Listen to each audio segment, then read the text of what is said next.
Thank you very much. Yes, I'm delighted to be here. So I'm going to be talking about a large trial that was generously funded by the Kavli Trust that we completed not too long ago to evaluate providing an online and telephone support programme for parents of young children identified as being at elevated or heightened risk for going on to develop anxiety disorders. And we identified them through a process of screening in schools. So I'm the one who's lucky enough to be here today, but I'm part of a large and wonderful team of people that made all of this work happen. So we were really lucky to have a wealth of academic, clinical and lived experience expertise across a very large team of people that you can see there. And we were guided along the way by an independent steering group who we're also very grateful to. So I thought I'd start by giving a fairly brief background to help explain why we undertook this trial and hopefully go some way towards trying to convince some of you as to why it was important that we did so. So anxiety problems in childhood are associated with a range of negative consequences as the child grows up.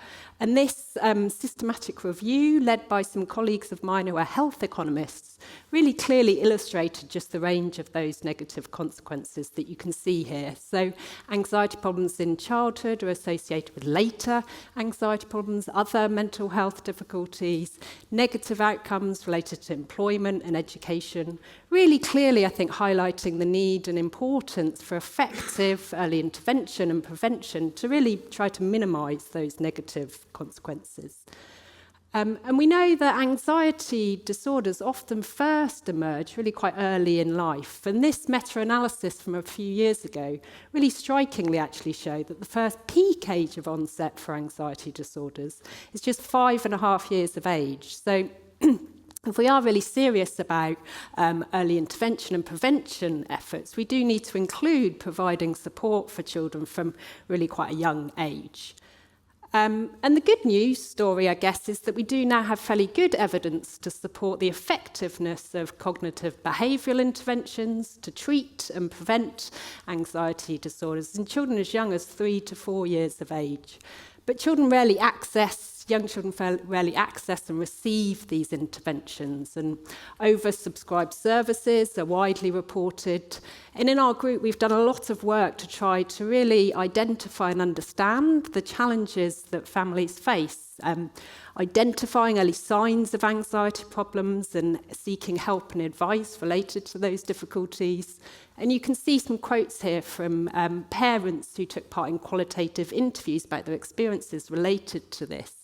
And you can see really a lot of uncertainty about when and how best to go about seeking help or advice. And this work really, I think, for us, highlighted the potential benefit of kind of actively offering and bringing support to families rather than asking and expecting them to navigate often a really complicated help-seeking process. And identifying children who might benefit from support through schools and offering and delivering support through school settings really provides an opportunity to do that. But if we are going to offer support in that way through schools, we need to determine who best to kind of offer support and intervention to. And I've shown here the three of the most kind of well-established, best evidence-based predictors or risks for future anxiety disorders. So experiencing elevated anxiety symptoms, having an inhibited temperament, or having a parent or a carer with an anxiety disorder.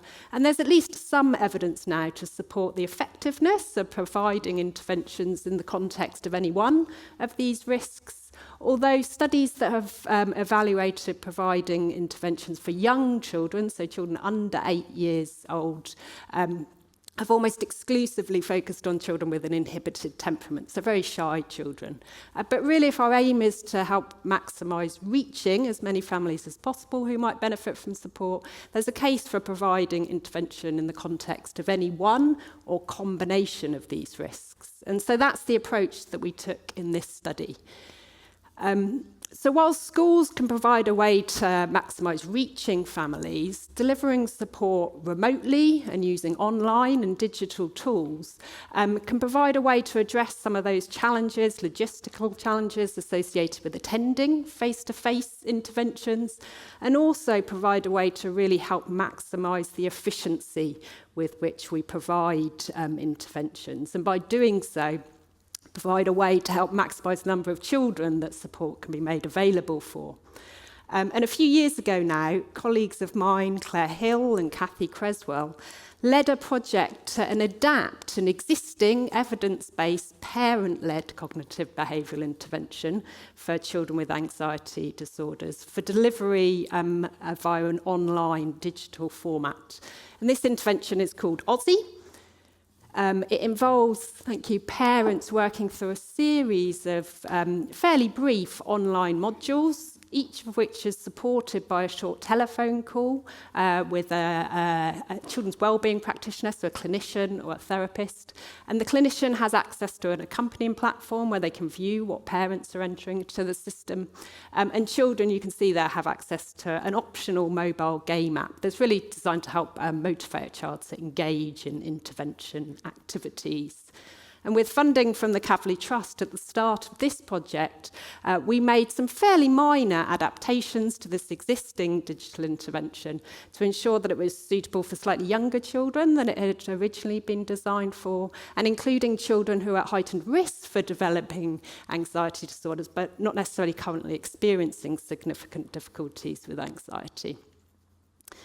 And so in this trial, we set out to evaluate both the effectiveness and also the cost-effectiveness of providing this Aussie intervention alongside any usual provision that was available in schools compared to usual provision in schools only. For young children aged 4 to 7 years old who were identified at being at heightened risk for developing anxiety disorders on the basis of screening positive, so having a high score, on any one or more of those 3 known risks that I showed earlier. So elevated anxiety symptoms, having an inhibited temperament, and or having parents with elevated anxiety.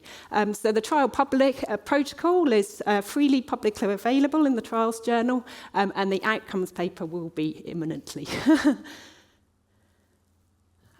So this trial was a large cluster randomised controlled trial, and in each of the schools that took part, we had 6 classes across 3 target year groups, and all parents of children in those classes were invited to complete 3 fairly short questionnaires to assess our 3 risk factors.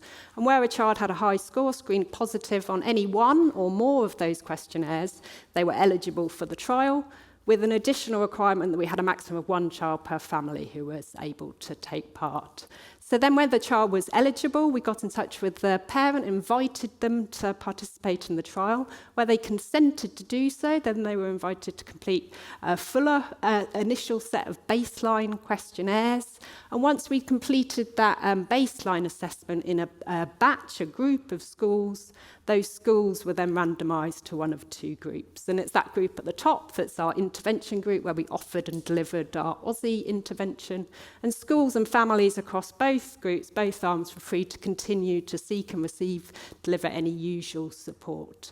And then we followed up families over a year. So parents completed questionnaires 6 weeks, 12 weeks and 12 months after the randomisation. And then at the 12-month point, the parent also took part in quite a detailed interview that was a diagnostic assessment for the child. So this is where we assessed whether the child met diagnostic criteria for an anxiety disorder.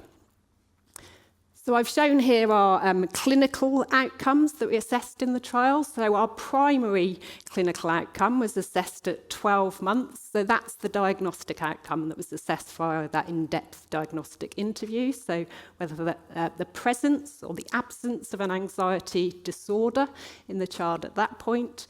And our secondary clinical outcomes were assessed both at 12 weeks and at 12 months after randomisation. So these are all assessed via questionnaires that the parent completed, and this included the 3 risk factors, again, that we'd assessed in order to determine eligibility. Also measures to assess broader clinical outcomes for the child, so interference related to a child's anxiety symptoms, externalising symptoms or behaviour problems. And then perhaps what is a bit less common in these types of trials, we also assessed parent behaviours and child behaviours that are really targeted by the intervention, are typically targeted in these types of cognitive behavioural interventions. So in total, we had 95 schools from across England that participated in the trial. So we recruited schools in these 5 separate batches, really for pragmatic reasons, to help us, enable us to keep up with the intervention delivery and the follow-up assessments. And the different size of circles here reflect variation in the number of children who enrolled on the study across schools. So you can see here in the map that we had really quite a nice geographic spread across England, which we worked hard to achieve. And we also put a lot of effort into trying to ensure that we included schools that really varied in terms of the population of pupils who attended those schools, in terms of their background characteristics. And you can see that nearly half of the schools had above average proportion of pupils eligible for free school meals. So this is an indicator of level of deprivation.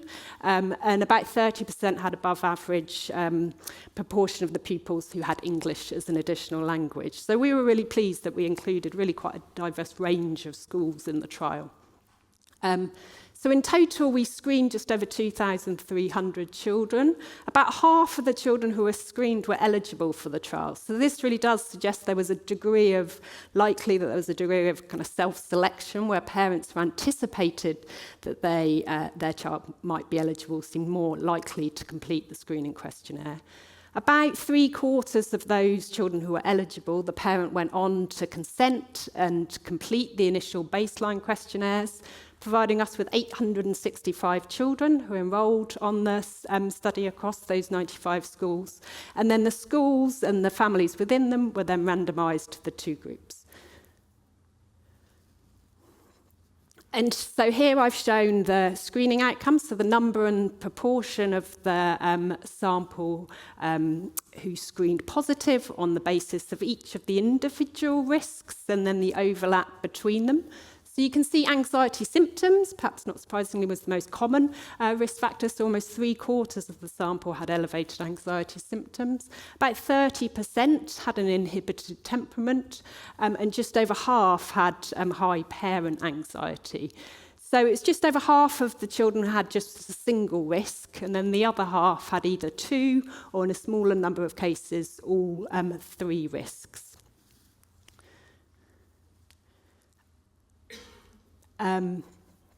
And here I've shown the characteristics of the children and the families who are enrolled on the study and broken down by the 2 groups. So I guess what you're hoping for in the trial is that you look similar across the two arms. And that variation that I think we worked hard to achieve at the school level in terms of the characteristics of pupils who attended the schools that participated in the trial did translate, at least to some extent, to varied background characteristics of the children and families who enrolled on the trial. So you can see we had quite a good spread across our 3 target year groups and child gender groups. The vast majority of the parents who participated identified as being female. The ethnic background of children and parents who are enrolled on the trial is fairly similar to what you see in national level statistics, although white British children and parents were still overrepresented in the final sample. And here I've shown several different indicators of the socio-economic conditions of children and families enrolled on the trial. And this one at the bottom, the index of multiple deprivation, is quite a nice illustration of the kind of variation that we have across our sample.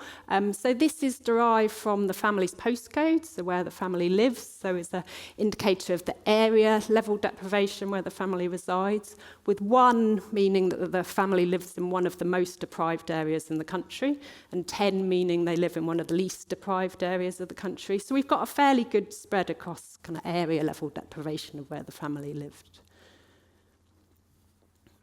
So all parents of children who are in schools allocated to the intervention arm, this is where we offered our Aussie, our online telephone-supported intervention. And what I've shown here is the percentage of those parents who completed each of the modules for the intervention. And that includes in blue showing whether the parent completed the online content, and then in orange the accompanying support call with the therapist. And we were really quite encouraged by these kind of completion retention rates. They're really comparable or favourable to when you look at similar types of interventions that are delivered in more clinical settings where you might expect retention to be higher. So most families got up and running with the intervention. You can see about 90% of them got up and running. We did lose some along the way, but where that happened, it tended to be earlier on. And you can see just over 3/4 of the enrolled children, the parent completed the core content of the intervention, which takes you up to module 4. And actually nearly all of those that got that far went on to complete the remaining content, which goes up to module 6. So now moving on to what we found. So in a trial like this, the main statistical analysis involves comparing outcomes for children in schools randomised to the intervention arm compared to outcomes for children in schools allocated to the control, usual school practice arm. And we were very lucky to have a wonderful statistician, Obi shown here, who led and conducted the statistical analysis. And those of you who are interested in the detail, the statistical analysis plan is published, so linked to the trial protocol published in the trial journal. And I'm going to do my best as a non-statistician to talk us through the findings.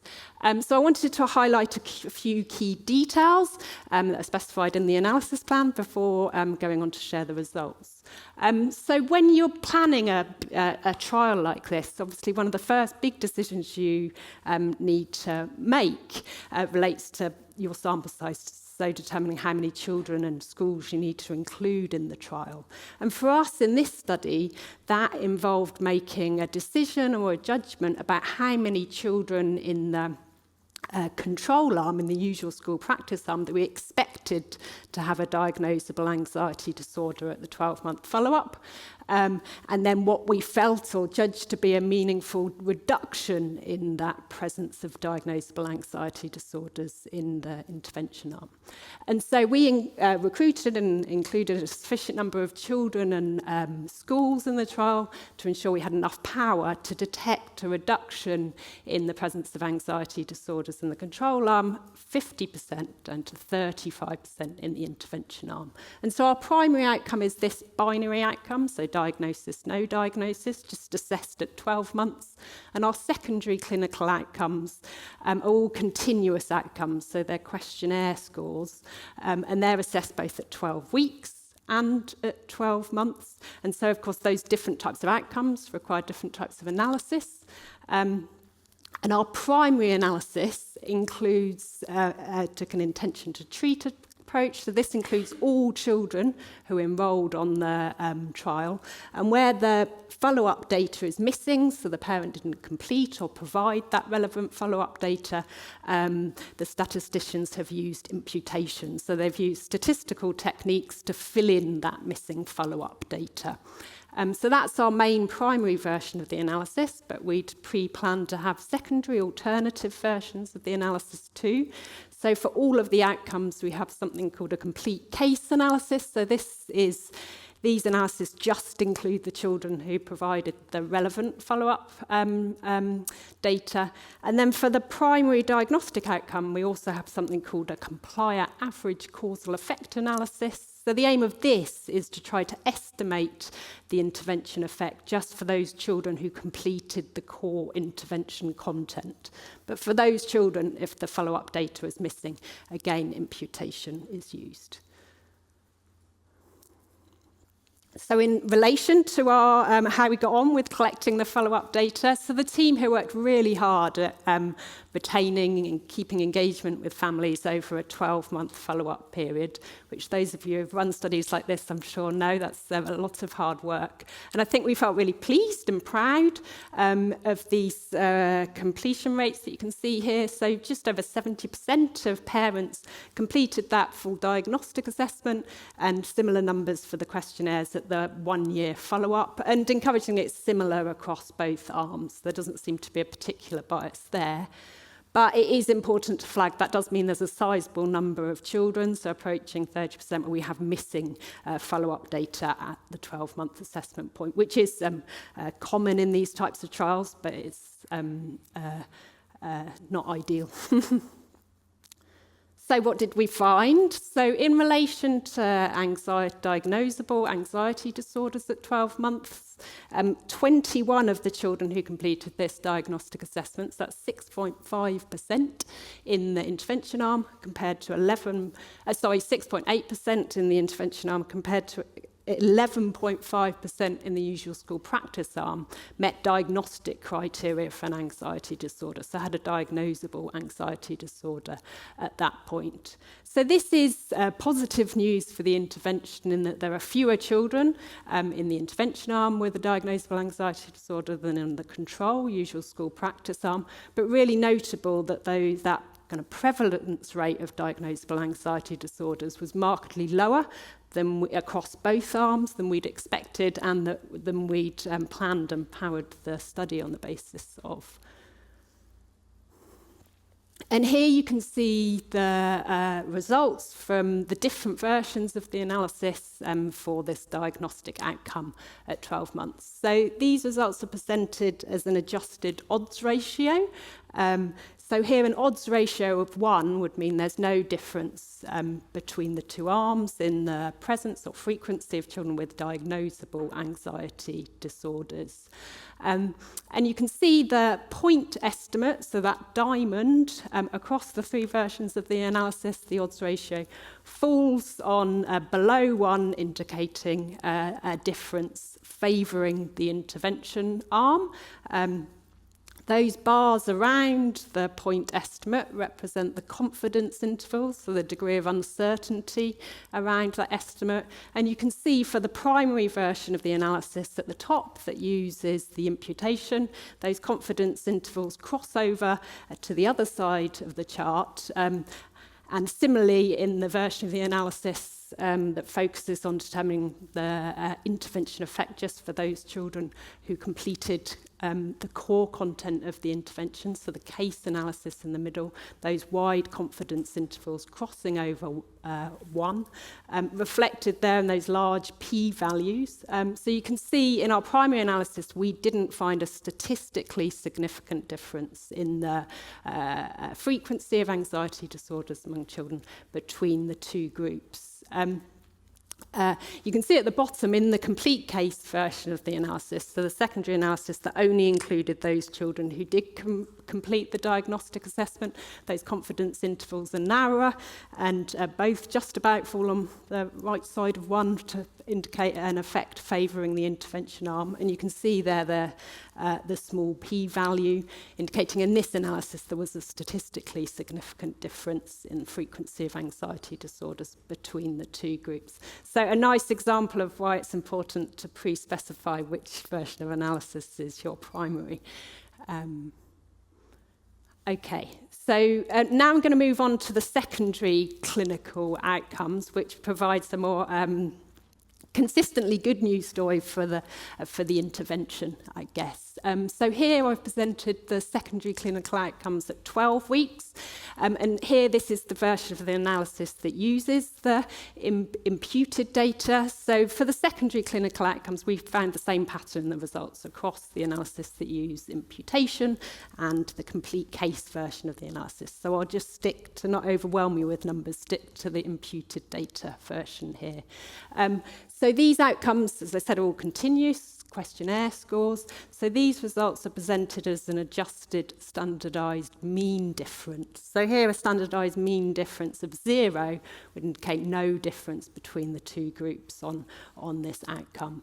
And those outcomes or questionnaires shown in the top half, the top chart, are all scored in the same direction, where we're a lower score on those questionnaires is what we would be hoping for in the intervention arm. So a standardised mean difference below 0 would indicate a difference favouring the intervention arm.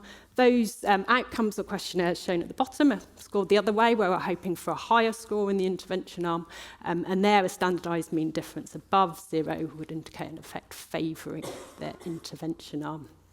And you can see across all of these outcomes, both that point estimate and the confidence intervals around it, all fall on the side of the chart indicating an effect, a difference favouring the intervention arm. And you can see reflected there in those small p-values indicating we found consistent, statistically significant differences favouring the intervention arm across all of these secondary clinical outcomes. So that includes anxiety symptoms and related interference, each of those known risks for future anxiety disorders, and the parent and child behaviours that are really targeted by the intervention.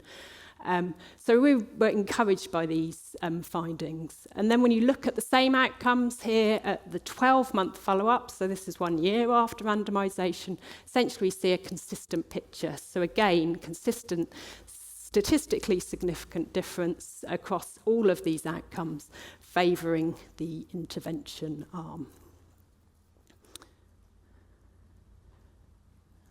Okay, I'm going to move on now to talk about the cost effectiveness analysis, so the economic evaluation.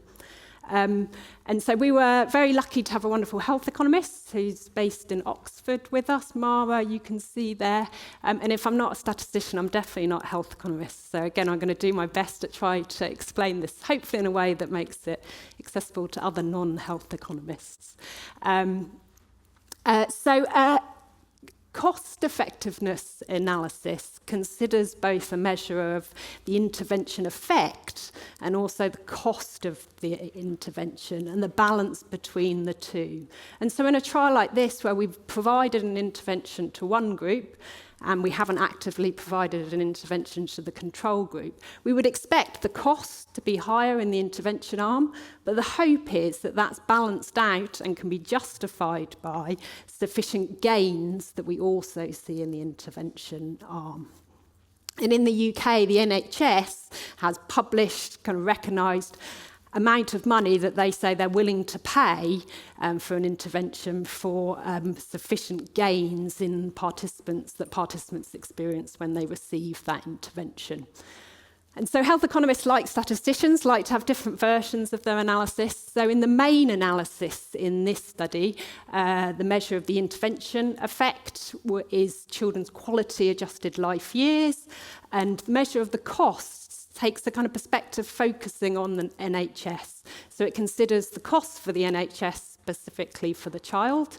But we also have a second kind of alternative version of the analysis that takes a wider view, where the intervention effect considers both child and parent quality of life, and the costs take a wider societal view. So consider costs for parent and child and NHS and wider costs. So the economic evaluation aims to evaluate the cost effectiveness on the basis of the NHS in England being willing to pay between £20,000 and £30,000 a year per quality adjusted life year that's gained for delivering Aussie compared to usual school practice.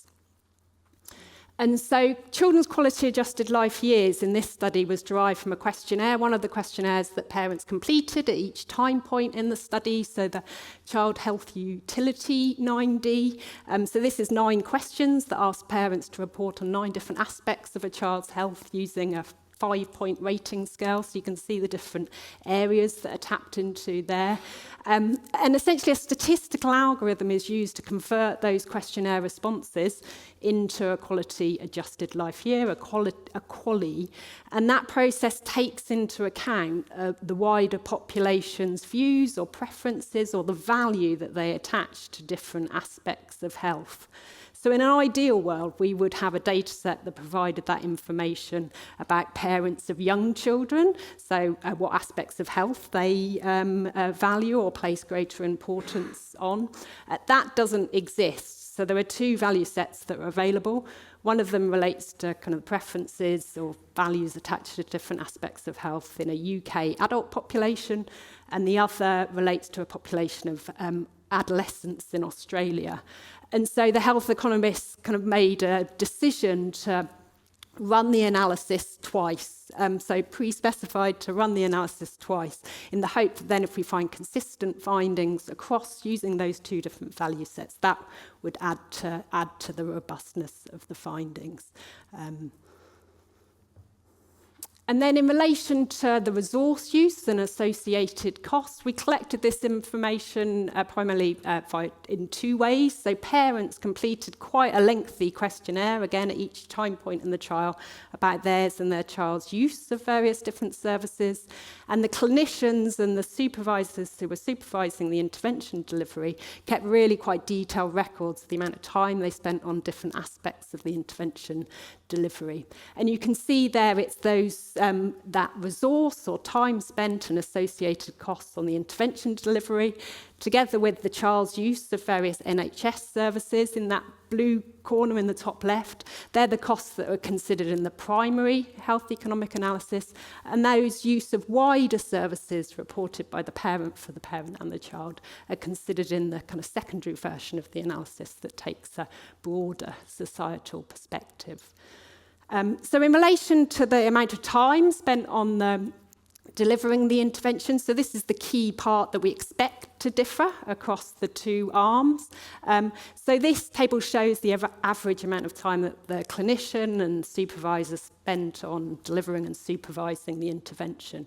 And really the key takeaway is that this intervention is kind of designed to require fairly modest amounts of clinician time, and that's really, we've seen that in the data here. So on average, those calls with each module that the therapist has with the parent, on average they spent about 2.5 hours per family over the course of the intervention.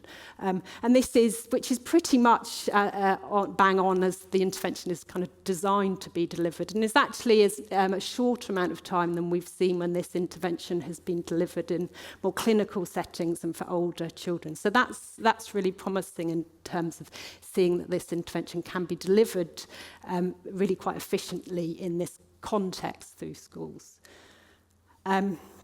And this slide shows the results from the main version of the analysis, kind of taking this NHS perspective. So you can see the table at the top shows the average difference between the two arms in cost and average difference in quality adjusted life years. So as we expected, there are greater costs in the intervention arm than the usual school practice arm, on average of £239. But we've also seen there's a difference in the children's quality of life, favouring the intervention arm, as we would hope. And those two charts below plot those two numbers against each other, as the grey dot in the middle is that point estimate. And the two graphs are the two versions of the analysis based on those two different value sets, the UK one and the Australian adolescent one. And that dotted line that goes across the middle of the graph, that represents that threshold of the amount that the NHS is willing to pay for the sufficient gains in quality adjusted life years. And so what we're hoping to see, and then the little black dots around the edge that surround the grey dot in the middle, that reflects the degree of uncertainty around that point estimate. So what you would be hoping to see is that the grey dot and as many of those little black dots as possible fall below that dotted line of the threshold of what the NHS is willing to pay. And that's represented at the top there as a probability value. And you can see there those high numbers, well over 90%, really providing strong support for the likelihood that this intervention is cost effective compared to usual school practice. So this is the same, but the secondary version of the analysis that takes that broader view, broader societal view, considering costs related to the child and the parent. And you can see, essentially, this is a consistent pattern, providing support for the likely cost effectiveness of Aussie, although you can see in those probability values that they're not as high as on the previous slides. There's a greater degree of uncertainty about the cost effectiveness when you take this broader societal perspective.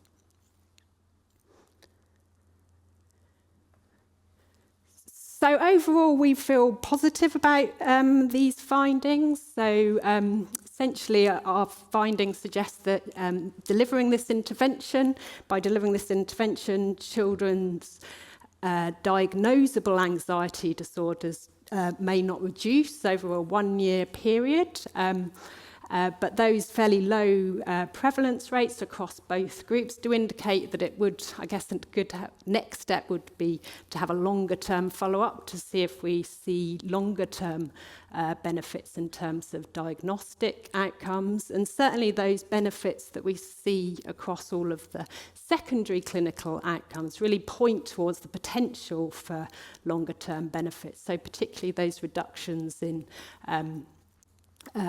each of the known risk factors for developing future anxiety disorders and changes in those parent and child behaviours that are really targeted by the intervention. And so now as a team, we're very much thinking about and focused on how to try to get this into the real world. So in the UK, there are these teams, mental health support teams, that are linked to and working with growing numbers of schools that really provide a workforce that could potentially deliver this type of intervention through school settings. And the discussion so far has been really positive about the sort of potential for delivering this type of approach on the ground in real life post-research. So really happy to talk to people more about that. I'm really keen to hear thoughts and reflections on other potential avenues for delivery in the real world. So I'll stop there, but thank you very much for listening, and really happy to take any questions if we've got time for that.